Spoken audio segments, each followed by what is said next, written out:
Why don't we all just live like pirates or outlaws and just be done with society in general? Welcome back to Lost in Games Unscripted, the series where I talk about pretty much whatever comes to mind at any given time. And today, that's kind of about society in general, because I've been playing a lot of post-apocalyptic games, obviously, and I gave up on playing Cyberpunk. I made a video talking about why that was.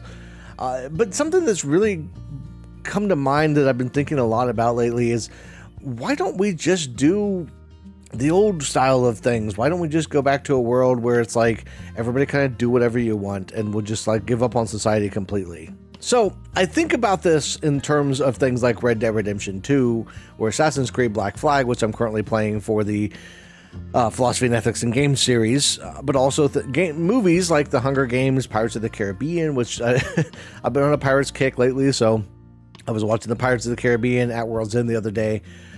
And I was thinking a lot about, a lot of the problems in those movies and games come down to governments coming in and telling people how to live. And that can be frustrating for a lot of people because, most of us just want to go about our day-to-day lives. We want to get up, go to work, make some money, pay the bills, eat some food, normal people things, right? And then it feels like at times that the government comes in or other entities come in and tell us, well, no, you can't do this, you can't do that, you have to do this a certain way. And when it comes to groups like the Vanderlyn Gang in Red Dead Redemption 2, they just wanted to kind of do their thing, right? At the very beginning, Dutch's idea was like, well, I'm going to make the world better because I'm going to, this whole capitalism thing that's happening, screw that. I'm going to take from the rich. I'm going to give to the poor. I'm going to do the right thing. I'm going to live my life the way I want to live it. Now, by the time Red Dead Redemption 2 starts, he's kind of given up on that. And it's just pretty much like, we're going to help ourselves out. We're going to do whatever we need to do to survive. And while technically what they're doing is illegal, is it actually morally wrong? If you look at morality as a grayscale, right? You look at morality and you realize there's a lot of nuance in there. Depending on what type of moral system you use, obviously, if you use like deontology, that can be pretty strict, black and white, depending on how it's handed down to you. But most people aren't actually deontologists. Most people, despite what they say, don't actually ascribe to deontology. Even if you are religious and you say, well, I get my morals from a god. Those morals change over time. What you think is moral when you're younger changes by the time you're older. Most people start to accept things. They start to say, well, okay, this seemed immoral at the time, but now I realize it's not really a bad thing.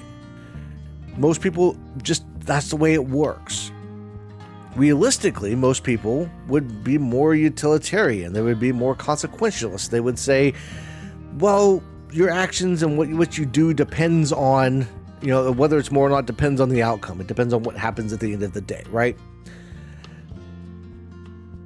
On a group scale, and we've talked about this before when we talked about Red Dead Redemption 2, the Vanderlyn Gang would see themselves as moral. They're doing what they have to do to survive. The actions they take are hurting other people, but they're helping their group to survive. It would be very much like very early humankind and early Homo sapiens when they had tribes and whatnot. And a lot of those tribes, sometimes they would war against each other for resources. They would say, well, we need to survive and we're going to take what we need to survive. And we're going to take that from you. And you might see that as a bad thing, but we don't, because we need to survive based off of it, right? Now, in a perfect world, we would all see humanity in general as one giant tribe. We would say every single human being deserves this set of rights, and those rights should not be infringed upon, and everybody should be looked out, we should look out for everybody, that kind of thing, right? We don't live in a perfect world, though. We as human beings, just by our nature, are very tribal. And that tribalism can come down to sports, where in the United States especially, but even worldwide with soccer teams and that kind of thing. Sorry, football if you're in the rest of the world. Like, we get very, very into our sports teams, right? We say, my team's better than your team. People will shout things at each other and get pissed off when their rival beats them or whatever. That kind of stuff happens. But outside of sports, we even get tribal based off of where we live or what group we're a part of, as far as sometimes, and there's a million different ways it can be broken up. It can be broken up into, what you look like, what you sound like, hobbies that you have, things that you're into, right? We can form little groups in amongst that. But for a lot of us, what it boils down to tends to be where we live. And we look at the morals and the values of the people around us in our communities, and we say, this is what we believe in. And then what happens is, this other group over here, well, they think slightly different. And right now in the US, if you look at something like the rural versus urban divide, right? If you look at a city, a lot of bigger cities especially, their values, their morals, what they look for is kind of this idea of, well, we need to help everybody. We need to look out for people. People need to be able to be themselves, love who they want to love, that kind of thing. But then you go to the more rural areas, and the more rural areas have grown up in a different way. They have a different view of things. And so they see each other as enemies. And the question becomes like, okay, if that's the case, how do we get along? How do we do what's best for everybody while still helping our own group? And for groups like the Vanderlands, or even in Assassin's Creed, where you look at the group, the group on the ship, the Jackdaw, and you say, the Jackdaw is our country, the Jackdaw is our family. That's what I think it's Attaway, I think is his name. I might have that wrong, but I'm not good with names, guys. Anyway, he says, the Jackdaw is my country, and I know everybody here, and I care about everybody here, and we come first. And how can you say that is wrong? How can you say that the Vanderland gang is wrong for looking out for their own people, while still sitting there and saying something like, well, we need to have a society, and all of our society, everybody should get along and have the same morals and the same values. And if you don't have the same morals and values, we need to take you out. That's what happens with the Vanderland gang, with the Jackdaw, with Pirates of the Caribbean. That's what always happens, is you have a group, typically a government type of group, that says, this is what we stand for. And if you don't line up with those things, we are going to come in and we are going to take you and throw you in jail or kill you or whatever, right? And that happens even in the modern real world, the world as we know it. That happens all the time.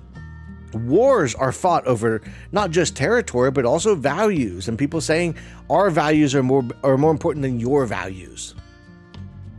And that's not okay. We shouldn't be living that way. We should be trying to look out for one another, but we should also recognize the fact that, like, hey, sometimes we're going to disagree. We're not always going to be on the same page. Now, on the one hand, it's one thing to say, if you want to be a part of the group that we have, you need to follow certain rules. And traditionally, that has been a very geographic thing, right? So you would say, we have a group, this is our area, we own this land, this is what we believe in. If you want to be a part of our community, you have to believe in the same things, otherwise you can just get out. But when you start taking those, you start growing the size of those communities, right? You go from a group like the Vanderland gang to a city like Valentine that's got more people in it, to an even bigger city like Saint Denis that's got even more people in it. And then you go to a state like Lemoyne that has even more people in it, and then a nation. And you aren't going to get the majority of the people. Once you get beyond a certain size, it's impossible to get everybody to agree to a certain moral standard, to a certain code of a way of living, geographically speaking. And that's kind of been the problem that we've seen as the world has grown, as it has become more diverse, more groups of people living within a geographic region. it becomes harder and harder because when you bring in groups from the outside, that happened a lot in the U.S., especially in the 19th and 20th century. We had a lot of immigration from around the world. And all of these different groups in all these different countries were coming in, and they were bringing a piece of their culture and their beliefs with them. And they were starting to try to integrate that and try to build that into the fabric of what America was. And over time, it seemed like a good thing. It seemed like it was working. But somewhere along the way, especially in the past 20 to 30 years, there's been a shift in the view of that. And there's been a shift where people have said, well, wait a minute, I don't like these values. I don't think that this should be a part of, you know what? We need to push these values out. They don't align with what I believe. Rather than being accepting, rather than saying, hey, let bygones be bygones. As long as you're not hurting anybody else, it's one thing to say, to have laws, right? To have rules against harming other people. And that's where like the Vanderlyn gang and the pirates kind of break some of that down, because they do hurt other people by taking things from them, by killing them, that kind of thing. So there has to be some sort of line there. But the question is, where is that line and how do we draw it? And what's the right answer there? Because realistically, I don't know that there is a good right answer, but I do know what I would like to see, the perfect world in my eyes, is where we all kind of step back and say, hey, if you're not hurting anybody else, if you're, love who you love, be who you want to be or who you are, express your real self out in the world, do good by others. If you're not hurting anyone else, hey, go for it. That's the way it should be. That's the ideal world. I think in a world like that, it makes it a little easier for groups like the Vanderlyn gang or the crew of the Jackdaw to kind of fit in a little bit easier. Now, some of those groups were fighting for things, the Jackdaw specifically, when you look at the main character, the captain. when you look at a lot of those pirates, though, they were trying to just make a better life for themselves, because they realized, well, I could slave away all day working for somebody else and make pennies, or I could go work for myself. And yeah, I'm stealing things and technically breaking the law, but like, I want to live free. I want to do what I want to do. I want to be able to be a free person and not have to worry about all this stuff. And that gets to a whole nother discussion about the idea of like working and who you work for and that kind of thing, and financial stability. But like, that is part of the whole picture when it comes to freedom, when it comes to, not only should I be free to do what I want, but I should not have to slave away working 70 or 80 hours a week just to pay rent. And maybe I'll expand on that in the future. I don't know that fits very well into this. The idea behind this was to think about what the world should look like. And looking at groups like the Vanderlyn gang or like the crew of the Jackdaw and saying, were they really as bad as we perceived them? They were criminals. They were breaking the law, but were they really doing the wrong thing? Where does that moral line stand up? If I'm doing what I need to do to survive, who are you to say that I can't do that? Just because I'm taking you out, like, where is that line? How do we decide upon that? Who do we let into the group? How do we coexist between different groups? Because at the end of the day, that's what it really boils down to, is how do we say, this group believes this group believes that. How do we handle that?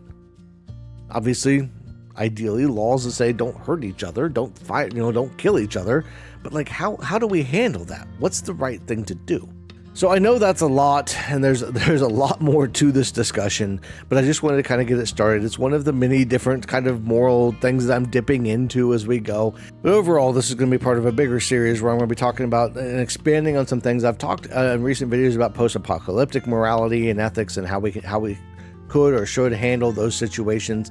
And I want to also expand into talking more about things during a pre-apocalyptic society where we still have something to fight for, where we still have a world that we can make better and do better things in. And I want to expand on those topics as we go and kind of branch out into other things using these games and these TV shows and movies as thought experiments to kind of figure out what should we be doing, how should we be approaching situations in the world around us. But that's all I've got for this one. I've got a Patreon, I've got channel memberships, all that good stuff, so I always put that up there if you want to join those and help out the channel. Like and subscribe, all of the good normal YouTuber kind of stuff. All of that goes a long way to helping me continue to grow the channel and continue to build the community. I've got a Discord that I don't mention nearly enough that you can join if you want to chat more about this stuff. We've talked about some of the recent videos. The red button, blue button video was a good one. So there's if you want to come over there and chat about that kind of stuff, you feel free. Check out the link in the description down below. With that being said, that's all I've got for this one. I want to thank you all for watching. Everybody have a great rest of your day, and I'll see you in the next one.